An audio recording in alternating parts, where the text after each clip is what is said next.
Good afternoon, it's Michael here from Michael's Card Art, and I've got a bit of an exercise for you today. It's really looking at context and context of the materials that you're about to apply to a card.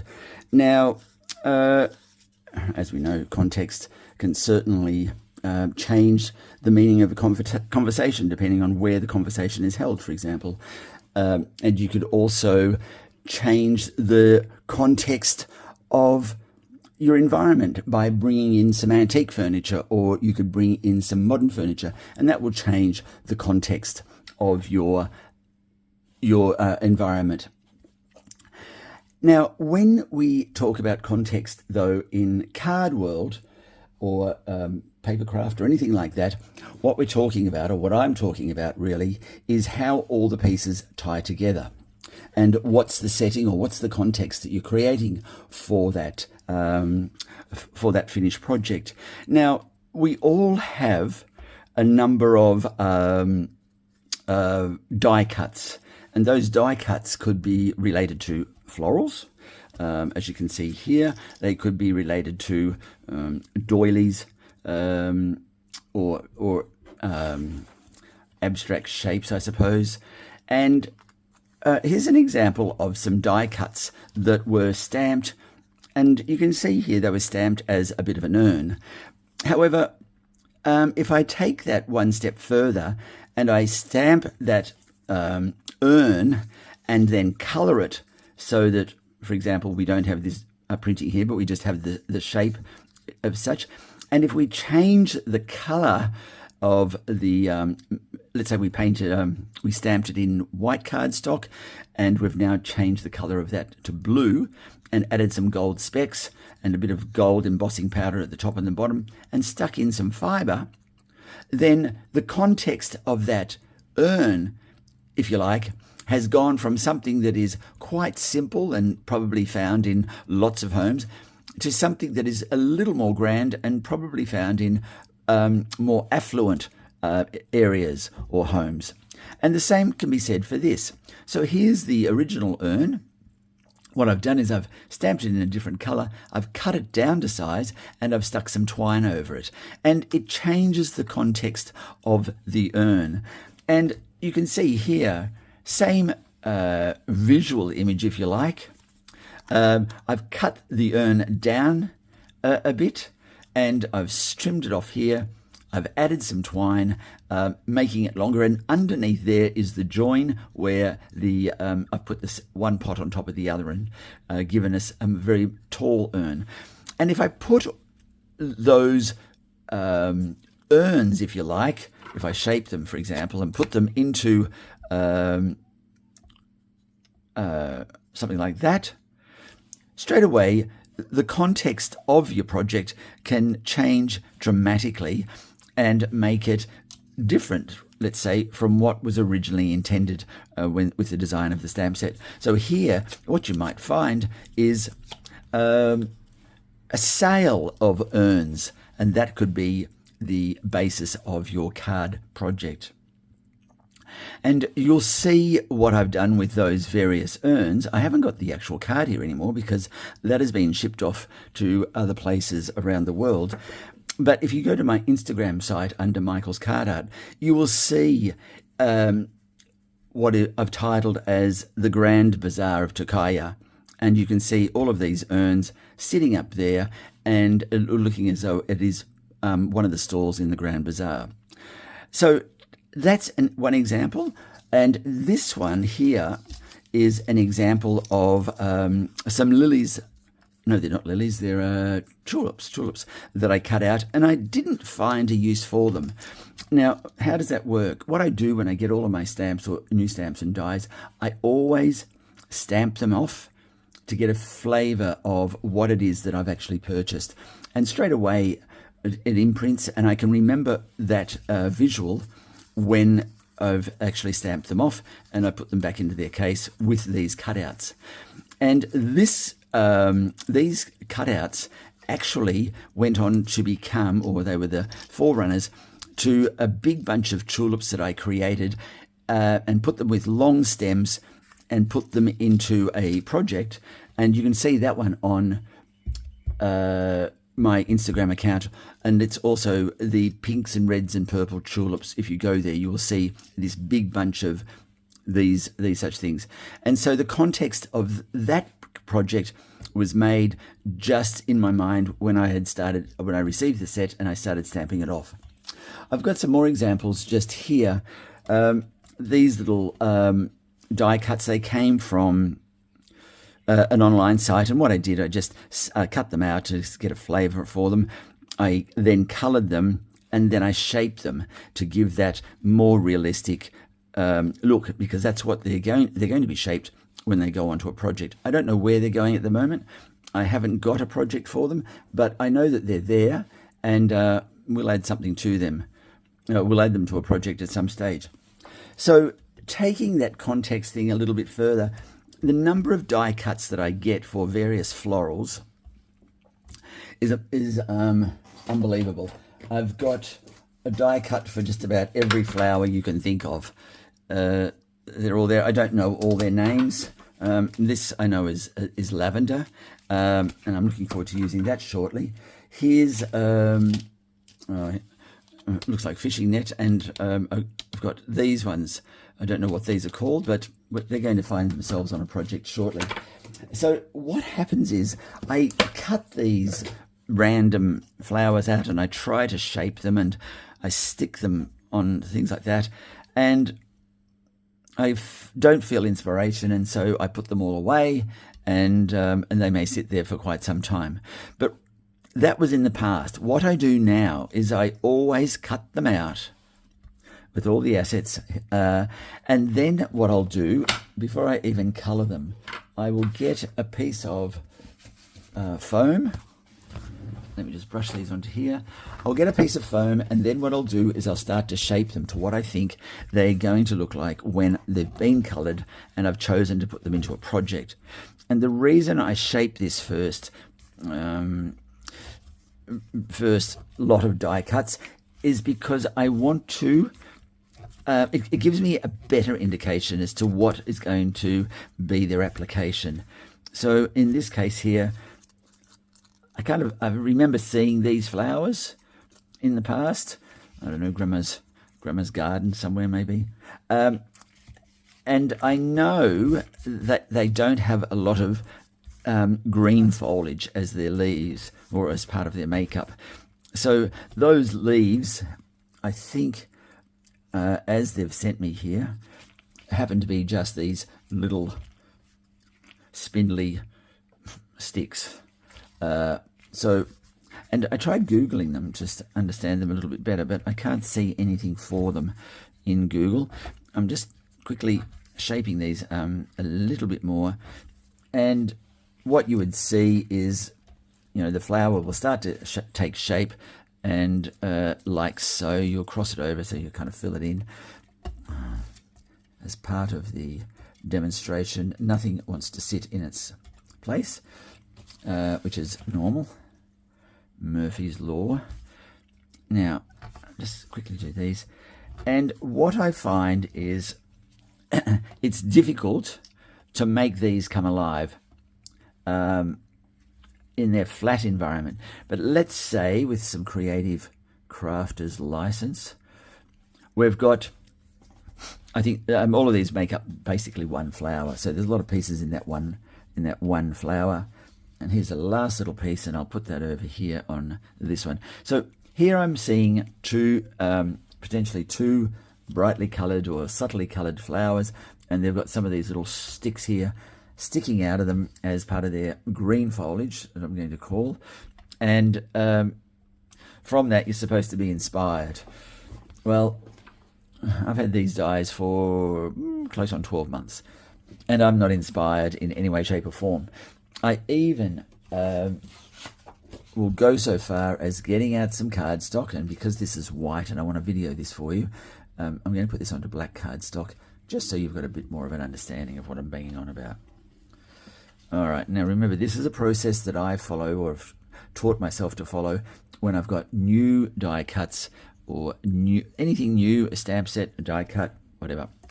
And I'm now thinking about how I'm going to place them in a potential project.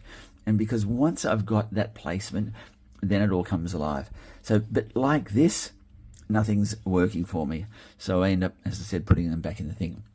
However, it struck me one day, foliage for many of our plants is really just a way of bringing it all together. Let me show you what I mean here.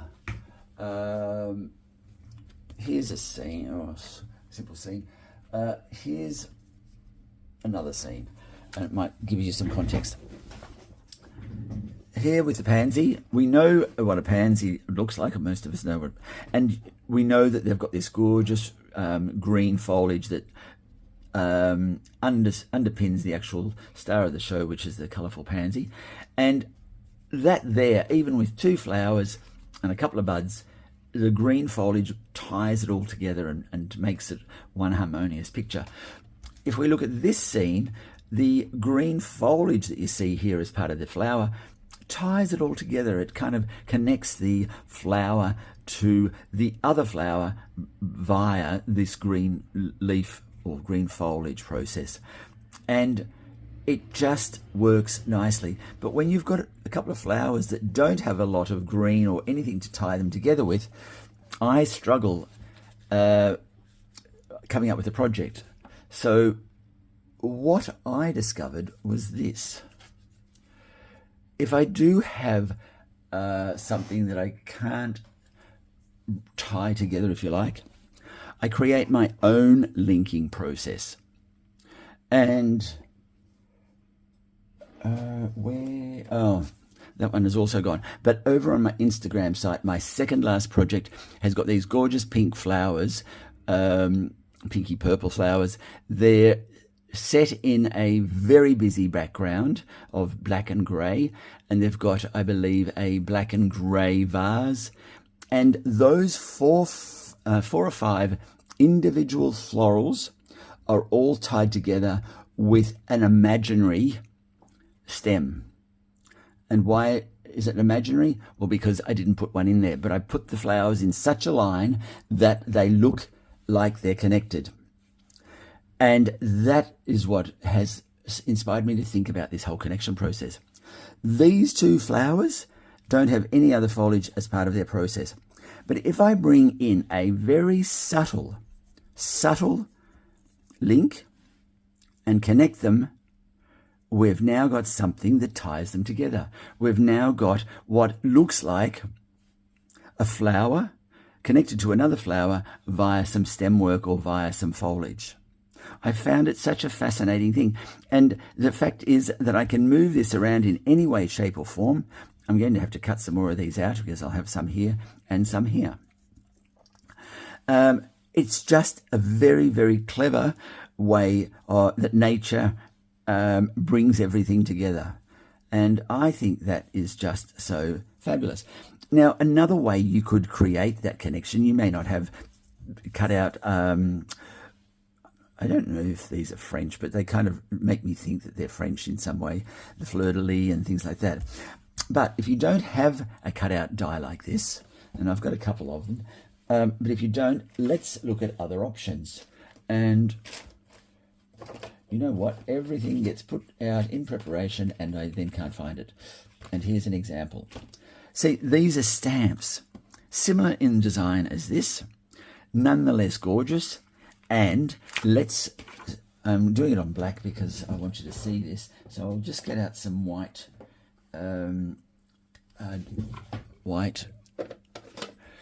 ink, and I'm going to create a connection. Now I've just inked this white one, so it should be nice and juicy and it should display very, very well. Okay, and there it is. It's stunning. Now let's bring our I'm just going to try and dry that as much as I can. Let's bring our flowers back into play. And straight away, you can place them anywhere, but straight away there's this nice relationship happening where the 2 objects, the linking stamp and the flowers, are now in this very harmonious relationship. And it can be, well, I think there's enough inspiration there certainly for myself, to go ahead and create a really attractive project. So that is using either something we call like this, where it's actually tangible and you can pick it up, and there's your link, or you've got a stamped object. Let me show you one other element that you might consider using. I found this in the back of my stash. It had actually fallen out of a box, and it was laying in between a couple of packets of stamps. And I salvaged it, and I thought, well, what can I do with this? And straight away, adopting this linking of context, it's the same. It's exactly the same thing. And so what I do, and what I'm going to do with this project, is I'm going to color this up. I'll color these elements up, and straight away, I'm going to just place something like that. And whilst that is a more busy connection than, let's say, this or this, it's nonetheless powerful when used in the right way. And so today's project is about these elements here, and bringing those together to create this harmonious relationship of context. I hope that's you're getting that. Now, I may have used the wrong terminology when I sort of bring this together, but this is what I've found and discovered online. And if there is a proper, this concept is out there and it has proper terminology, could somebody please let me know? But I think at the end of the day, this is something as crafters we probably need to consider when we're building our projects up. So without further ado, let's build this project and see where we land and in bringing it all together. Okay, so I'll just clear the deck of this and I'll be right back. Now, the color that I'm going to use to color this project, I'll keep it pretty simple, and I'm going to grab a pink of sorts. Now, if I believe I'm going to color these pink, what I should do, if I'm not so confident with my colors, is grab a color wheel. Now, this is the Stampin' Up! Color wheel, and whilst I and we can talk about this color wheel in depth in another video, but I will use this color wheel for the next couple of projects, so you get a sense of how to use it, or how I use it. Now, I'm not saying that the way I use it is totally correct, but I believe it helps me a lot. And before I started card crafting, 2 years ago, I wasn't really somebody who was confident with colors. And I would always err on the side of caution and get someone else's opinion. In some cases, that other person I'd ask, I'd find out what had totally no idea about colors, or was colorblind or something like that. And so therefore I was starting from a lower base than I thought with myself. Anyway, the color wheel is fantastic. So if I'm going to choose to color a pink of sorts, and let me tell you, the one I did grab is Pretty in Pink. It's around here. Now, this is Pretty in Pink, this one here. And you can see I've bypassed a number of pinks to get to this one. And what I'm going to do is, if I want to choose this color for my, for other colors in the project, I'm going to choose, to be on the safe side, one of the analogous colors. Now, an analogous color are those colors, that's in the color theory, that are next to each other on the color wheel. So here's my Pretty in Pink.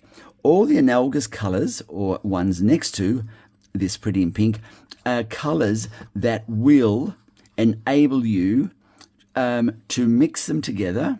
So I could have Pretty in Pink along with Flirty Flamingo, or even these other ones here in the analogous section, and they would certainly complement one another and work well together. So if I'm wanting to be cautious and safe, I always choose my main color, and then I'll choose an analogous color. And what I am going to choose for this project as my analogous color is going to be, where was it? Pretty in Pink. And I'm wanting something strong, and it's going to be probably the Berry Burst. And Berry Burst is this one here. So Berry Burst and Pretty in Pink are going to be the stars of the show, and I'll focus Pretty in Pink on these flowers, or these die cuts, and the Berry Burst will be the colors that I will use on this. Sorry, Berry Burst is that color, and what you will see is I'll be placing the pink on the Berry Burst, or on that mauvey color, and coming away with a project that looks like it's tied together in some way, shape or form. So we'll get started, and the first thing we're going to color is our Pretty in Pink. And if somebody can tell me what these flowers are,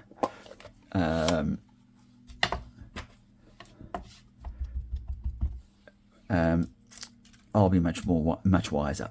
Now I've got ink on my fingers, but I did fold these in advance to be able to get a sense of what the flower looks like when it is textured and folded up. I've unfolded them, and we're now just going to apply the color. I apply the color in the center, and for the actual fronds of the flower, I will drag from the frond back into the center. Now I want to see quite a bit of color on these fronds, practically up to 90% up there. But as you get to the edge, back off on your dauber. Don't have the color at the edge as strong as what it is in the center. We want softness. Okay, doing the same thing with each of the pieces. And this is actually the, I think this is the larger of the die cuts for the florals, and it needs to, it will sit on the bottom here. So 90% here, coverage of those fronds there. If we bring our two pieces together, I'll re-crinkle that so that we've got a view that is sympathetic to what the end state will look like. Okay, so we've just folded those back up, and we'll place those in there like so. Okay, becoming a little more interesting. Let's unfurl these ones. Okay, there you go, in the center, coming down to about 75% now, leaving more white in those leaves, or in the fronds of the petal. Okay, so we've got that there. All right, let's finish off these last three pieces. We will need to make a second batch of dies, I think.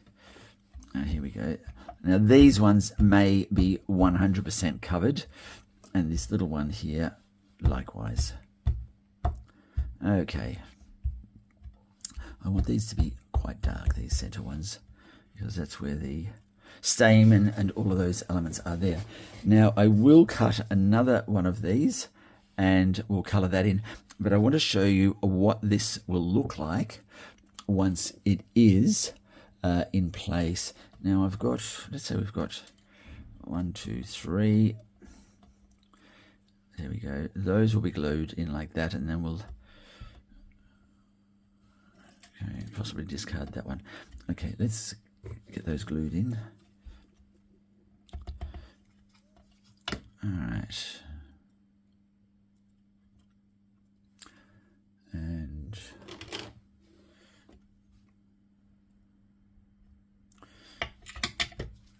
this one can go here.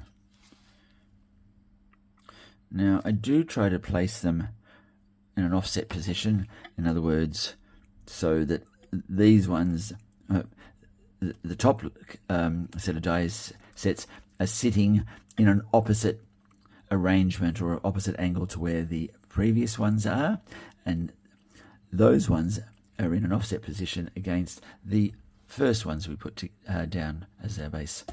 Now here we go, we've got fronds. Okay, that in itself is even interesting, but you can see we need some center fill. So let's take that into the center. And this is my interpretation for this die cut. It may be that I'm way off the mark and this die cut needs to sit in a tropical environment, for example, and that I wouldn't know when it comes to florals as to what they look like or anything like that. So that's why I say I may be missing the mark with this particular die set.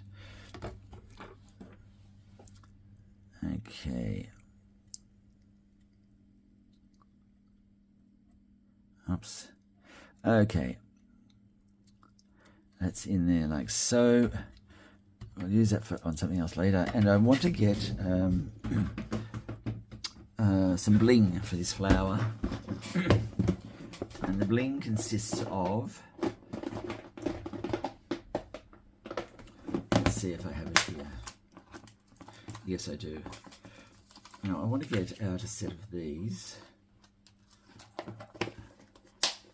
And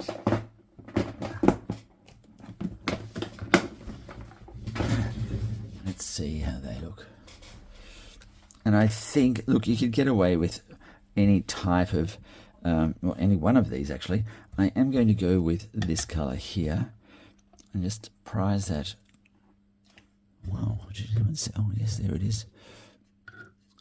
I hate wasting these little things. Okay, we've got it back. And what I want to do is just this. Oh, I'll put it down there, and I'm assuming it will still be sticky. There we go. And now that's in place. All right. That's that one. I will go and cut another one of these 6 pieces, and I'll bring that back, and that will be coloured. And I want to, where are these little bits of wood? I'm going to colour these up and gold emboss them. Now, why gold emboss them? Well, this poor little individual floral needs as much help as it can get. So I'll do that. Now, what I'm going to colour them in will be probably a soft suede. And I'll just use a marker for that.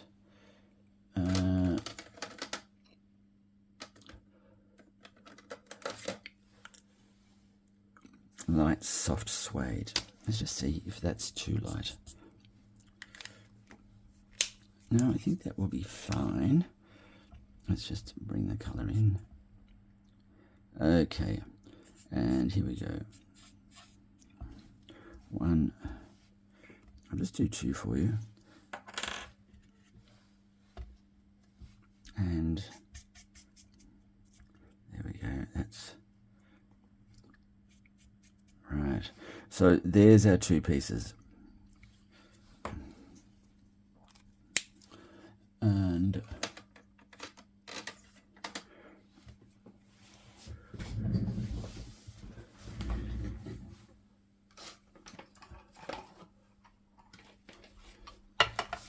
let's bring down the embossing powder.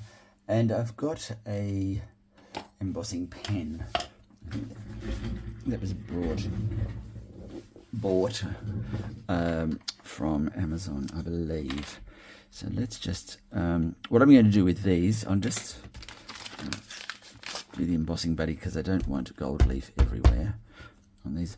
I'm just going to give it a fine line of gold, nothing too much, and I don't want it to be overbearing to the project. Right, but just enough that it gives, there we go. I'll put this into some, and I can see that that's done. I'm just going to colour that off now, or heat set that. Very simple process. You don't overheat it, and it will take less than 20 seconds, I believe.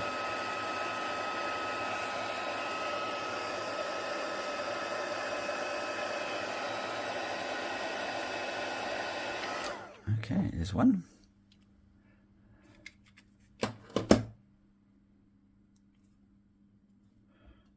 And here's the second one. Just a bit of, and that dusting, oh, did I do that? I did. And that dusting is simply a way of eliminating the attractiveness of other greases and oils and that may be in your hand when we're touching these cards, and therefore they create their own stickiness. If we were to put them into the embossing powder, we might find the embossing powder is stuck to more things than we wanted. I'm just heat setting that.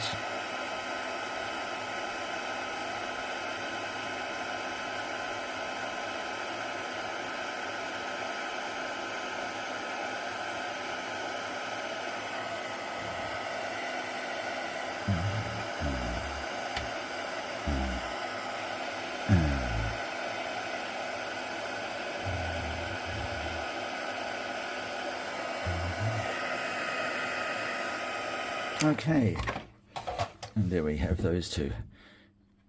Just knock that down.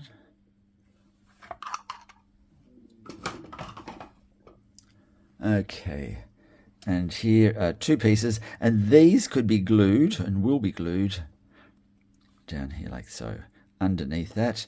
And here's the other one, and I'll put 4 around this one, for example. But that's basically how one does the decoration for this particular, well, what I'm going to do is decoration for that particular flower, and it'll go in with a floral connector. Okay, so I'll just go and finish off another cut of this flower and its little buddy, and I'll bring those back. Now I've taken the liberty to cut out another set for another flower, and this little fella is just the small pieces from that. But straight away you can see how very simple foliage, no green leaves, so to speak, and they've got these little bits of stick. They look fine in their own right, and we could use them in its current environment and current state. And I'll just show you how. So for example, you could have one there and the smaller one here for that. And let me just hide this another piece of, here we go. Let's just hide that. And so there you can see how the tie-in works very, very nicely, and that can be moved anywhere around on that actual diagram. Same up here. Let's move this away from that other one. Same up here. You've got this, and you've got this one as an example, and there's a tie-in there. It looks really, really effective. But like I said, what we're going to do is we're going to use this as our tie-in. Let's just put that under there, and we're going to color this an analogous color. That is a color that is kind of complementary, and beside the key color, so beside the pink, and we've elected to go with a tone that's like Berry Burst, but I'll show you that as we go. So let me get that ready, get these out of the road, and I'll show you how I color this. Now I've got the Berry Burst. Let's see how we go here. Now I'm going to use alcohol markers for the colouring of this, as opposed to the Dauber, which I used to colour these. And the Dauber gives me a nice soft finish, but there's too many parts here for me to be able to do that effectively. So what I'm going to do is I'll start with the centre in the centre of the flower, and then we'll work backwards. So dark in here,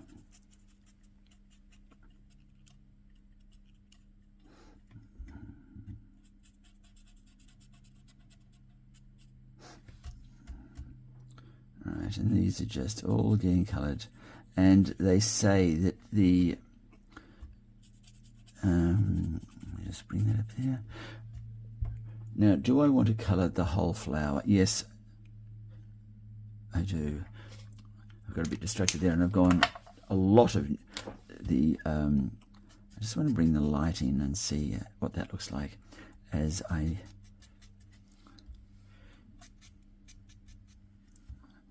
just looking to see how it blends.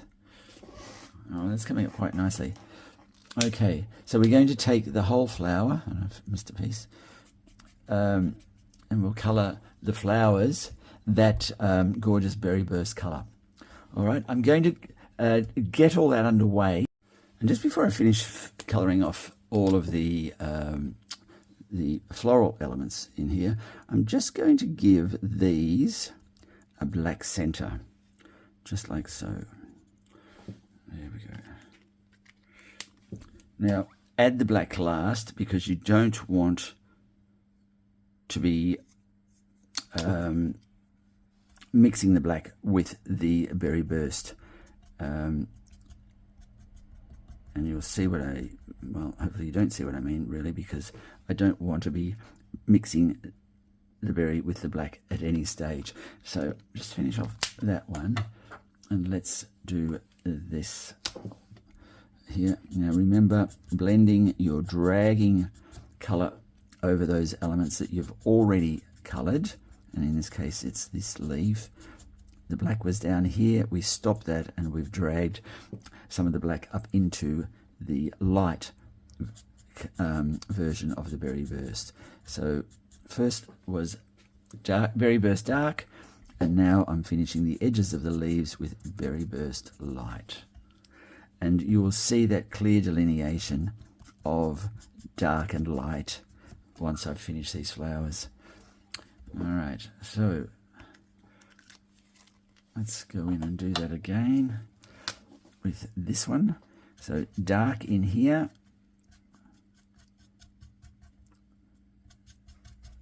like this, that's it.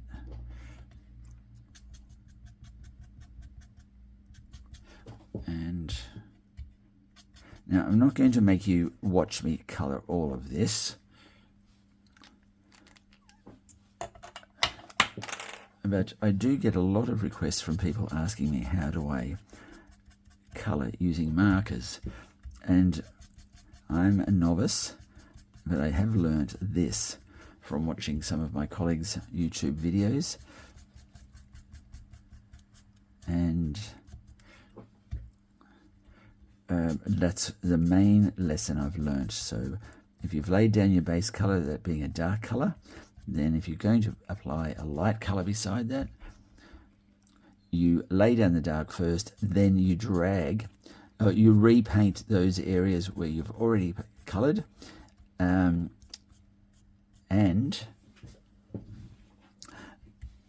you're dragging the dark up into the light like you see there. And just adding that black spot into the center, like so. All right. Now, when we come to these, the twines, I want to be able to use a lighter version. So make sure, I'll keep it simple, make sure we do the lines in the berry version light, and just follow that through to that bud like so, which is there.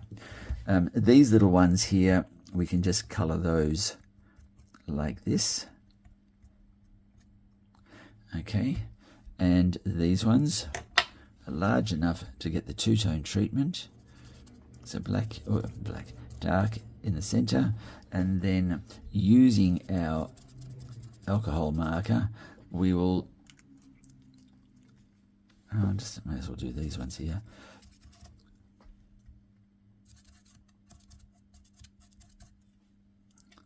Okay, that's the dark.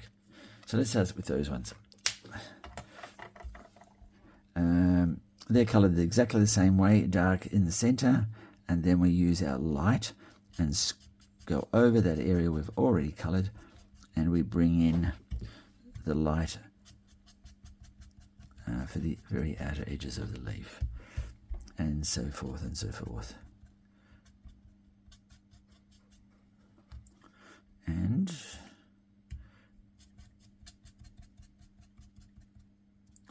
And if you still don't feel confident using these markers, then what you'll this is a very good way to practice that blending. I just am looking for something, and that something happens to be, yeah, see the beautiful colors. That something happens to be, I want the pink that I used to color those, and that is petal pink, and I just want the light version. So that there, oh no, it wasn't petal pink, it was light. It was pretty in pink. These outer buds here, I'm advocating, let me just draw it up and I'll show you what I'm advocating. So we've got the flower, which is in the light petal. What was the color? I just had it. Oh, here it is. Pretty in pink. So we've got, light berry burst for the stem. And here, for the bud, I've got dark berry burst, just for that little bud region, like so. And then the light berry burst on the edges. So keeping everything down to a minimum, including those assets that will have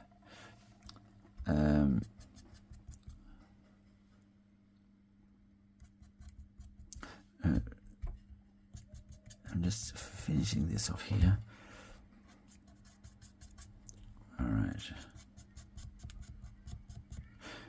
All right. And then once again, the black in the center. All right, I'm going to finish this off and I'll come back to you as soon as that's done.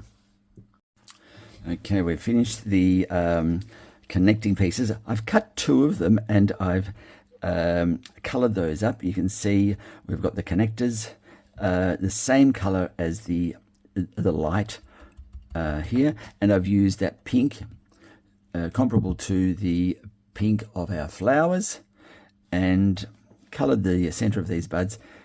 And we've got dark and we've got light. The color, I changed it as I was working through it. I thought that berry burst is absolutely stunning, but it's not quite dark enough for what I wanted.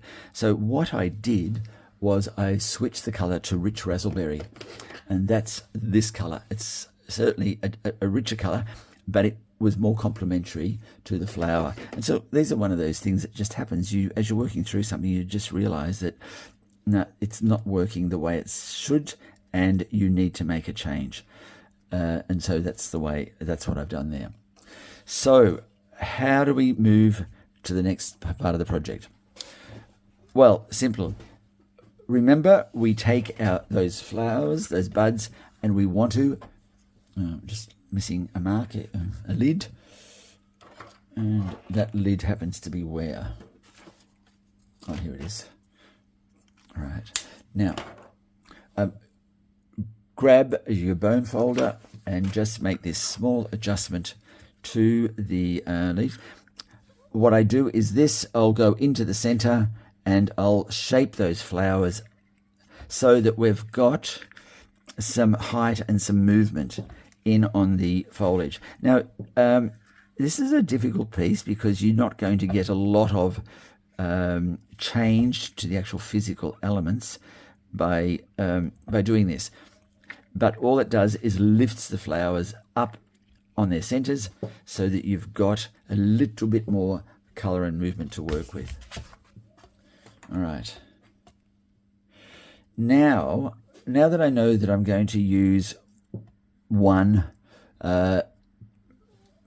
maybe two flowers there, and put this one down at the end. Now what I need to do, now I'm going to put this on white paper now so that you can see this a little more clearly. My thinking is now this: what am I going to use as the background on this? I can't, I don't want to use white because that's just far too stark, and I want to be able to make it fly like this. And I may only need two of these flowers, or I might use a third one. But now it's all harmonious. I've got contrasting colors. They're analogous colors, so that means that they're next to one another on the color wheel. And I don't need too many elements for this. overall asset to make it look effective. And in fact, I could get away, I believe, with just these two flowers. It's just a matter of where I place them, and that is a good placement.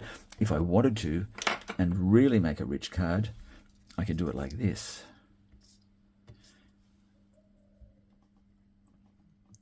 And keep our focal point, and look what you've got there. It's connected, certainly both parts of it are all connected simply by using this connector material. In fact, you know what, I'm going to keep, I don't know what I'm going to do, but I'm going to go looking for some background paper, like some special designer series paper, and just see what that looks like. So just bear with me, I'll be straight back. Now I found this gorgeous piece of designer series paper from Stampin' Up, and I know that it's an older piece of DSP because it's one-sided. Stampin' Up now use both sides when they're doing this. But I look and I'm placing this here, and I love it. I think the color of the paper works extremely well. I don't believe there's a clash, and you will see there's mauves, there's purples, there's browns. It is busy, the background paper, but I think it can work. But you know what, when there is, if the background of your project is looking a little strong and it is competing in some way with the elements, grab a piece of vellum, and straight away you can see it mutes the intensity of the color without taking anything away from it. And now let's bring those elements back into play and look at that. It works even better. It's a really, really simple yet effective way of harmonizing all of the elements, including the background. So I'm going to go with that as my as the structure of the card. I'm just going to be a little churlish here, and I'm going to bring in one more piece of the puzzle. It may or may not work, but bear with me as I bring this to the fore. Now these are the elements, or this is the extra element that I brought to play. And I did this off air because I wasn't really sure how it would work, but I can step you through the process here and now. So I've taken 2 pieces of vellum, 10 by 10 each piece, and what I've done is I've stamped them. Now I used the Elements of Text stamp set from Stampin' Up, and I've used this one here. And what I've done is I've stamped it in gold, but I've also stamped it in the rich raspberry that you can see sitting in there. And what I've done, bringing back our DSP, and I don't think I need all of this, so I might trim off another centimetre from each of those centre joining parts. But look at this. As I bring our foliage back in and place it like so, and bring our other piece over like so, look at that, it's a winner. I like it very much. Now, so bearing in mind these things sat for such a long time without being utilized, and now bringing in our tie together theory of we need a connector, and in this case we're using the background foliage. We've got that in there. We've got some really nice DSP, but we felt it was just a little bit too strong. And by bringing in the vellum and overstamping it like we've done here, we've now got a card or a vision which I think just works so well. So what I'm going to do now is the card is going to be an opening card. It will open out like this. I just have to sit down and quickly nut out what it will look like. But I imagine if I have, I've got some paper here. That's about the same. Yes. So what I'm going to do, I don't know that that's enough. So effectively, it will have an opening on it. I need another piece much larger than this. Oh, here, let's do this. So this will be the card. These pieces will fold. Now, let me go and get it. I need to cut it out, and otherwise I'm just going to be wasting time talking to you because I won't make any sense. Let me go and cut this down now, the DSP, and these extra little pieces I'll cut off, and I'll bring you back the base card.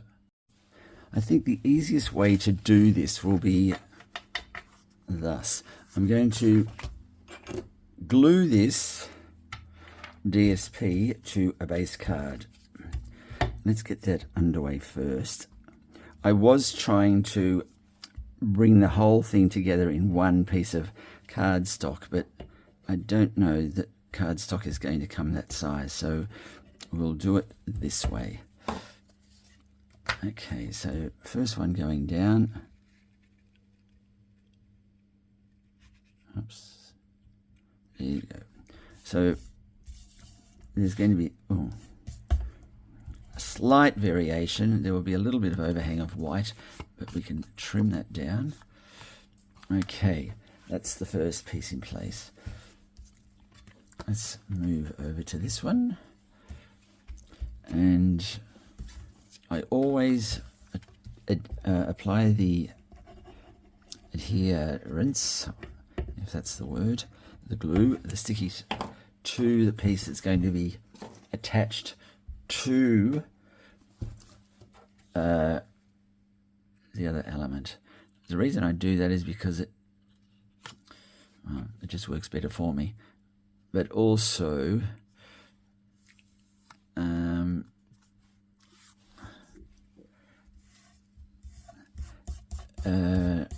yes, I see there's a little bit of overhang there. I don't know why that is, but I sensed that when I was cutting it. But that's okay. I'm going to trim those off right now so that we've got no overhang on either piece.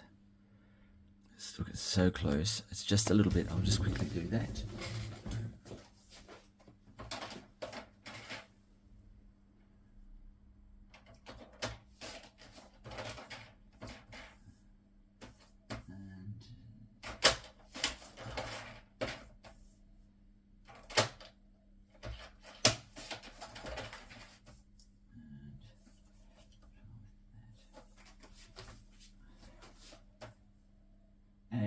Just now, we're going to have to trim a little piece off the.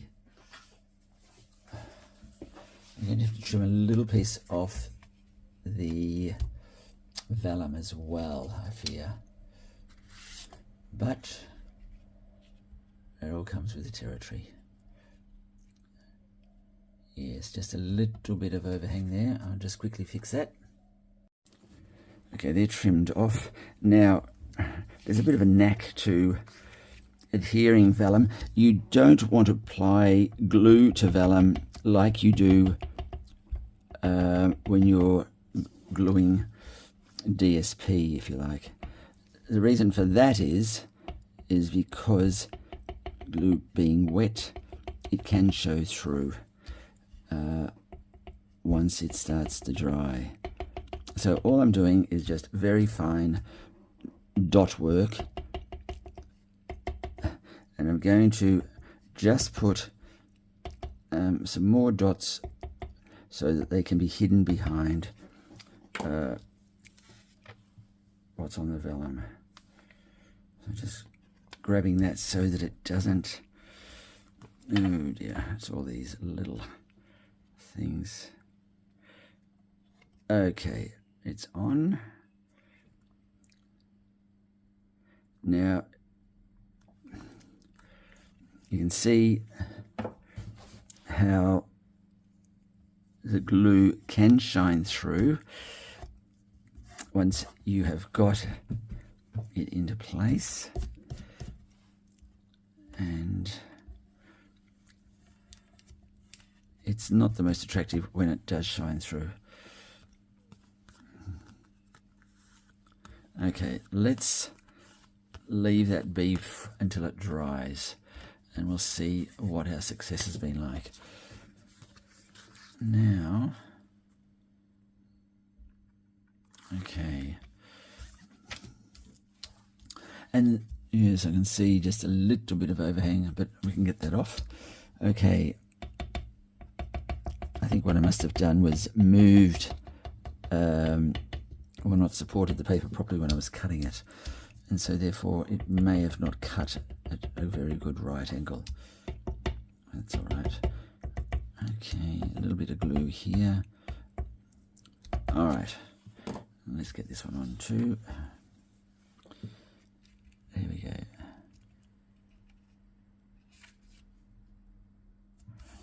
And we got that. There we go. And moving in there. And so forth. All right. That's pretty good. Maybe a little bit of overhang just there. Okay, let that dry. And I'm banking that much of the foliage that we put on here will cover some of those little bits of adhesive dots. Now we've got our two doors together, and we'll find the position that we need for those. Is it that one like that?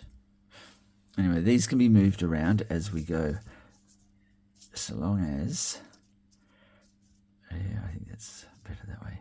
And what will happen is the card will open up like a gatefold, and we'll have some sentiment that is probably crossing over both areas, but it will be attached to one side only, so you can open it like so.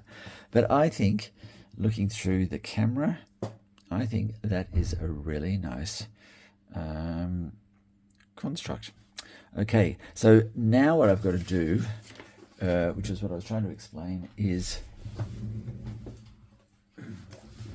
so if this is the base card, it's not, but if this is the base card, I need to fold that in such a way that it supports those elements, and then if I fold it up like so, I'm just going to do this very roughly so that you've got that concept. And let's say, and that's got to be, these are 10 by 10, so give them a bit of space, half a centimetre around for a border card. Let's just say it's, I don't know, about here. And then what I'd do is secure these to that, to those folds, like so, and with our border, and then they open and close like so. So that's what I've got to do, prepare a piece of base for that. So I'll go and do that, and I'll be back. Now, I've got the construct of the card done, and I'll explain that to you shortly. I've placed the vellum over the top card, and I'm just going to burnish the edges because the way the vellum has attached to the white cardstock has left this white line. You can see it there. I'm not really happy with that, and I should have known that when I was preparing this, that there would be a white line. So what I'm doing is I'm just going over the edges with some just to burnish them and remove that white line as such, and it will fit in nicely with the rest of the style of the card. See, and this is what happens. You've got to get the finest line of glue, otherwise it will show through. And by burnishing it will also detract, sorry, on the vellum, you just the finest line of glue. And by burnishing it, it will help detract from that white cardstock, but also from the glue as well. And I'm just quickly giving that a slight burnish there. And I'm using a vintage photo from the Tim Holtz Ranger range of inks. But you could use any sort of brown to do the burnishing. And I'm just about finished here. Okay. All right. And then what I've decided to do is place this under the same DSP and give that a border. So both pieces will go like this. And I've just got to attach those, and I'll do that very shortly. Okay, so remember, this was the DSP that we've used underneath this with a piece of vellum on it, and I'm just placing it on that border there. I think that's kind of an effective way of doing it. But this is the back of the card. So what I've done, it will accommodate these two gatefolds opening up, and I placed an extra piece of cardstock in on the back there to support it. I've got a slight ½ centimetre fold, and this part here is going to be what secures the two gates to the card. So what I need to do, I've got my two chihuahuas wrestling in the background. You can hear them there with a squeaky toy possibly. What I'm just going to do, I'll just place this onto that cardstock. So that's done. And we need to give it a ½ centimetre border all the way around, like so. There we go. Oh, right there. Yes, like so. Just have to remember, this is up, this is the top. And so forth. That one is going there, and this one is going over here on this side. Now, do I have them fitting? Okay, so that then, and just making sure everything is aligned correctly.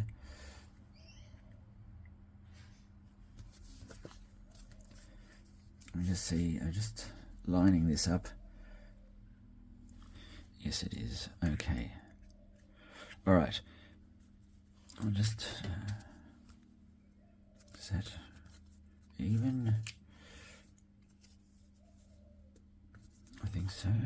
Now this one here, I'll just do the same here.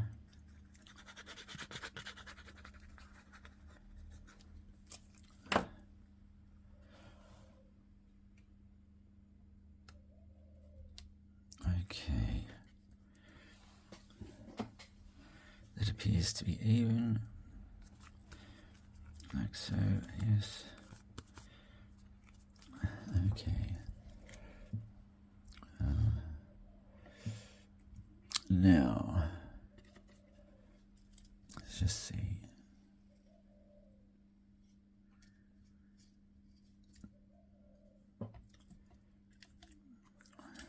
Just a bit of a final check before I put them all on together.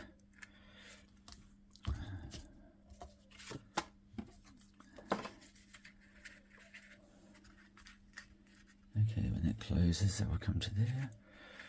That will come to there. Okay, I think we're there.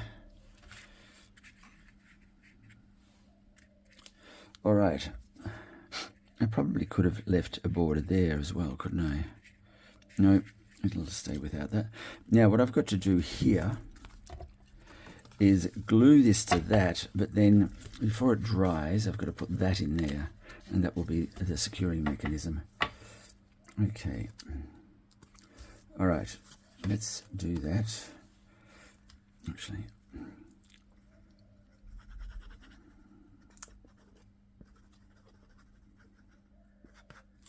all right, let's put that one on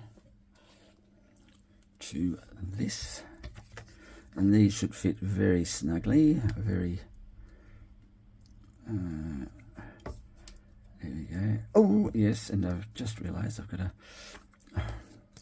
open that up and fit in this here.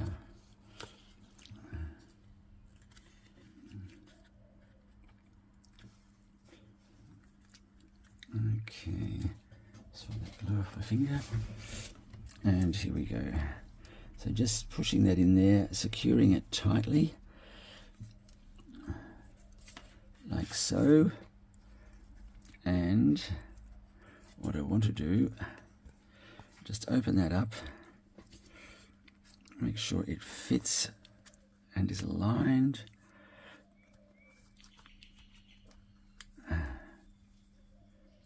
And I'm just giving a clip, and I'll secure that there, like so. I'm just going to tear off a piece of card just to protect the front of that there, like so. And we'll secure this one down here.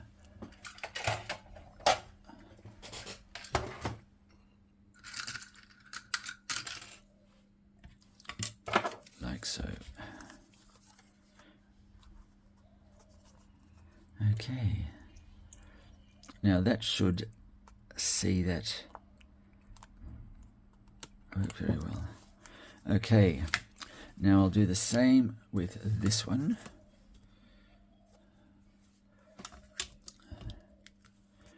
And that will go there, and this will go there, like so, and then close over like this.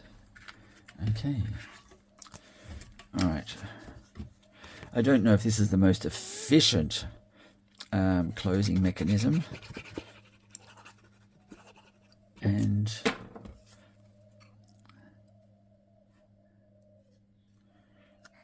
but it was the only one that I could think of.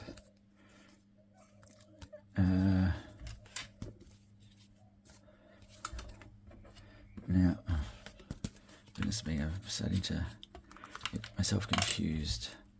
All right, so that comes around like that, and this, open this up, and that will secure this. Just need to make sure I've got enough glue in there. There we go. Okay, get that ready and put that in there. Like so. All right, and that fits and closes nicely. There we go. Now, just push that in there. Open that up, and I'll secure that with those two clips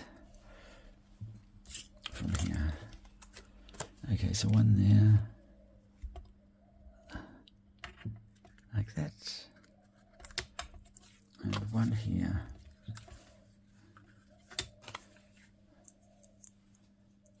like that. All right, just give that a moment. And so the inside of the card will look neat and tidy, and that'll give us room for sentiment there. And this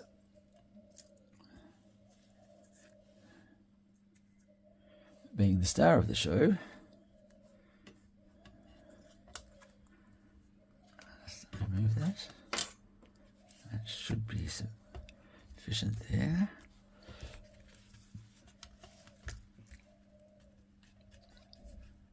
There we go. Nice.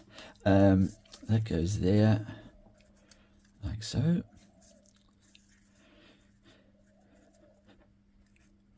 And this one, like this. Now I'm going to let those dry for a bit until they have a chance to set, and then I'll finish off the adhering the front piece to these elements into place, and then I'll do a small decoration on the inside there. But that in really the card complete, and I think it's a job well done. I really like the finish on the product. I love the way we've been able to use the DSP to its full benefit, not taking away from the flowers themselves, but just adding value. And I think all in all, a very interesting card. So I hope you've enjoyed that. I hope you've learned something in my way of thinking about bringing elements together using what I call a connector. And in this case, we've used this. And that could have been flowers. It could have been, and I have it still here, it could have been a shape like so, either printed, or it could have been in a die cut in itself, where you could have used the white one or you could have colored it. But at the end of the day, when you have individual elements and they just seem a little random to be put into a card, think about bringing a connector in and tying the whole piece together. Well, until next time, and next time I'm going to do the poppies that I promised to do you, only because I've found the die set that I'd misplaced. And so next week we're going to do poppies. No, they're not poppies, they're tulips. I'm so sorry. They're tulips. And we're going to do tulips in a vase with DSP as the decoration, print, and also musical notes. And we'll do those tulips in 3 different formats.